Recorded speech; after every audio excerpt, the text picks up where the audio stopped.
telling people to, just do what you love and chase what you love. And it's like, yeah, in your private time and personal time, you should. But don't think that has to be the thing you make money from, especially if you have a really obscure. Oh, yeah. I 100% agree. I mean, I'm a utilitarian. I tend to be I've probably edged too much on pragmatic. And maybe that's just the immigrant upbringing of just like, how are you going to pay your bills? Yeah, That's yeah. all anyone cared about. Well, the funny thing is I had that too. Yeah, no, for sure. My parents are immigrants too, but I think that I think I got really lucky to figure out what I loved really early. Yeah. And I got really lucky that I got to get really good at it really early.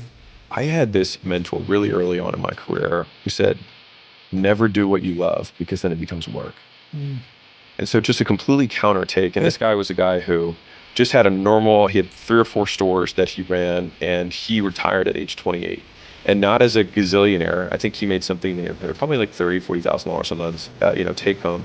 And for 20 years, he did nothing besides collect his money once a month, and then he played golf 5 days a week. And he got to hang out and basically be there for the entirety of his kids. And he loved that. And that was that he accomplished. He used to tell me, he's like, I slayed the dragon of life. And so what's interesting is that now that his girls are out of the house, he now is going back, and he's back into work. He's like, well, what am I going to do now, right? I wholeheartedly agree with the not following your passion piece. The practical translation might be, or at least my third myth that I would probably tack onto this as we're building these, is overbelief in idea and underbelief in execution. Oh, yeah, exactly.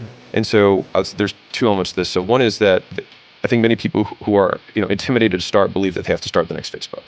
And the Zuckerbergs and the Bezos of world are so incredibly rare. The vast majority of people who got into business have many failed businesses that led them to fail into success, right? And so one is that the idea has to be this big, amazing thing. And the second is that that the idea itself is the success, right? Because they'll share it with as many people as they can, and they almost scratch the itch of starting when you haven't done anything. I say there's basically 4 steps to starting a business. It's like, you have to get an LLC, you take the LLC to a bank, and then you get a bank account, and then you connect that bank account to a payment processor. And then you go ask a stranger if you can do something in exchange for money. And if you do all 4 of those things, you have a business. That's it, right? Yeah. And so a lot of people spend years being like, I'm going to start a business one day. It's like, you can do it tomorrow. You can literally do all of this tomorrow.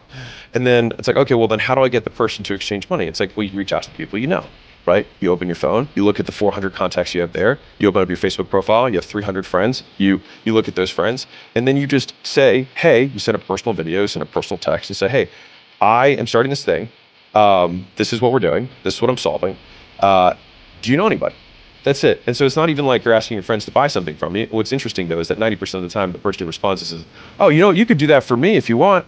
But that just gives you the easiest way that costs $0. And because we're all connected with the internet and phones, it's like the barrier to entry has never been lower than it is now. It's just the problem is that the barrier to distraction is even lower.